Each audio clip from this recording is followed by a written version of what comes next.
तण कापून थकतात जाल्यार गोवा ट्रॅक्टर्सा कडल्यान शेर या कंपनीचो RF435 हो बॅकपॅक ब्रश कटर घेयात. चडशे ब्रश कटर आसा साइड पॅक येता, पण गोवा ट्रॅक्टर्सा कडेन बॅकपॅक ब्रश कटर आसा.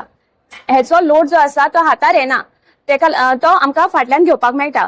हेका लागून कितले जरी तण कट केले तरी पूण पुरो जायना. हेचे फायदे म्हटल्यार हो 4 स्ट्रोक 1.6 HP असलेलो ब्रश कटर आसा. हेचे इंजिन बॅगा भशेन फाटल्यान उरता. हेका एक फ्लेक्सिबल शाफ्ट येता, तेका लागून ते जाय तसो हात मूव करून आमकां तण कट करपाक मेळटा. ह्या मशिना बरोबर एक ब्लेड मेळटा, ऑयल मिक्सिंगाची एक बॉटल येता, एक बरे क्वालिटीचो टॅप एंड गो येता आणि टूल किट येता. थोडे वापरपी आमकां हे सुद्धा सांगता की हे मशीन जे आसा ते 30% काम फास्ट करता आणि ते कस्टमर ह्या मशिनाचेर तांकां 100% बरो एक्सपिरियन्स मेळ्ळो आसा. इतले बरे मशीन मेळटा जाल्यार वाट कसली पळयता, आतांच येवन मेळात गोवा ट्रॅक्टर्स.